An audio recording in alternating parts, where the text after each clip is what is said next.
Hello students, let us start with the topic of inverse trigonometric functions. So here we recap the meaning of inverse of a function that we have already seen. So inverse of a function exists if and only if that function is bijective, that is, it is 1-1 onto type, right? And we know that whenever inverse exists, it is unique.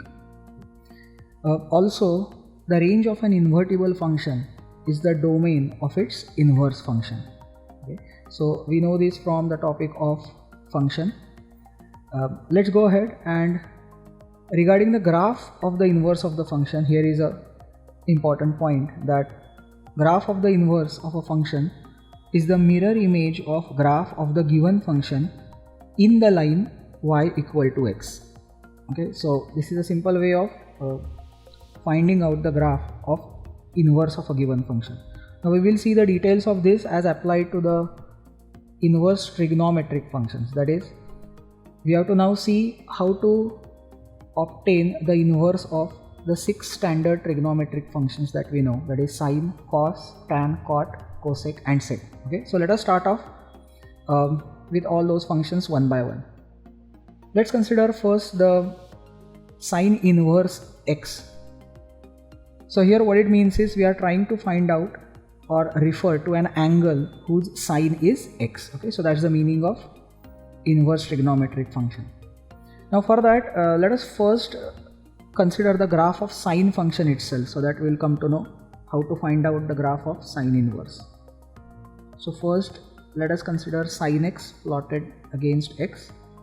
We know that the graph looks like this. So maximum is 1 and minimum value that it attains is -1. Then maximum is attained at pi by 2 and minimum is attained at minus pi by 2. And of course the periodic intervals.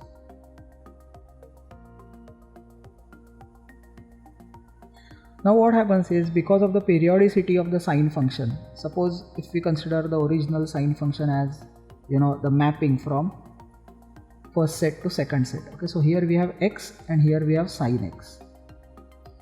Now here what happens is, if you consider the angle 0, then 0 will get mapped to 0, because we know that sine of 0 is 0. But you see that minus pi will also get mapped to 0 only. Pi will also get mapped to 0 only, simply because sine function is periodic and the value of the sine repeats, right? So if we just take the inverse of this particular relation as it is, then what happens is, you see 0 will get mapped to multiple images. In fact, there will be infinitely many angles on the right side, as we can see.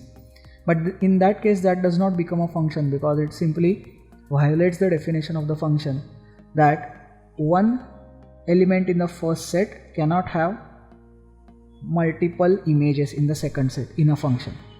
Okay, so what to do? The only option we have is, somehow in the original function we have to restrict the domain of that particular function, so that we allow only one angle or only one value of the angle to be present in that particular domain. Okay, so to do that, now let us look at the graph of this sine function once again and ask the question, that is, like, how we should restrict the interval, or what is that smallest restricted interval, so that we cover all the values of sine from -1 to 1 and all the values in between, but in a smallest possible window of the angles.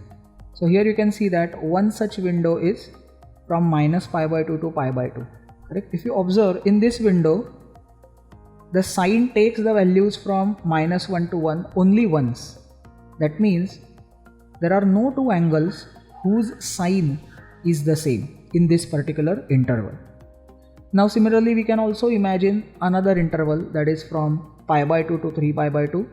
Here also the graph is going from +1 to -1 and it's taking one value only once for one specific angle. So with this you can now sense that there are actually infinitely many such intervals which we can mark and say that, yeah, all are the intervals that satisfy 1-1 onto criterion for the function to have inverse. But as a convention, we take the interval from minus pi by 2 to pi by 2, which is called as principal value branch. Okay, because this is the interval that we use by default. Okay,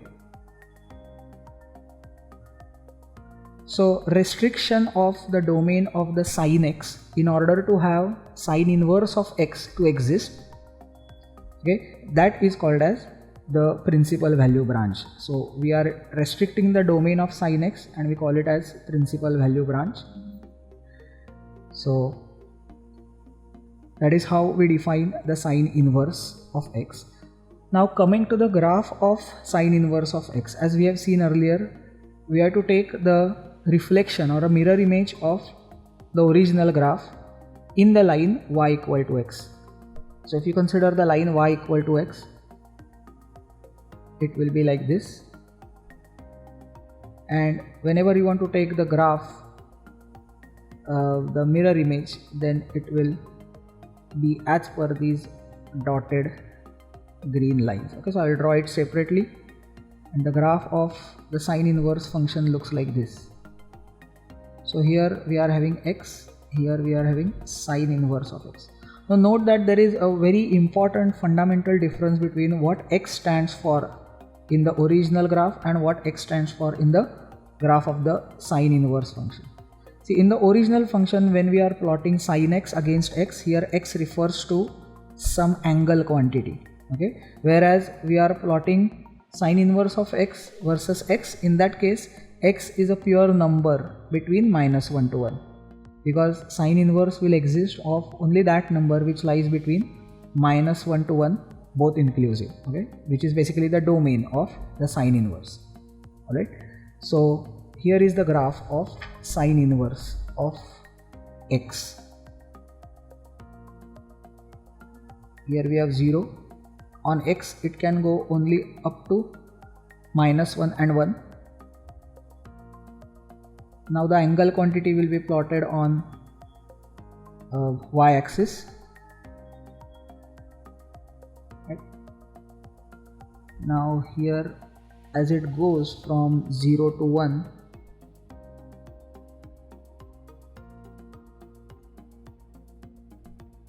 and 0 to minus. So minus 1 corresponds with minus pi by 2 and 1 corresponds with the angle pi by 2. So this is the graph of sin inverse of x. Now for sin inverse, the domain, that is, look at what values x can take, that is on x axis which values of x are allowed. So we can easily see that they are from minus 1 to 1 and both inclusive.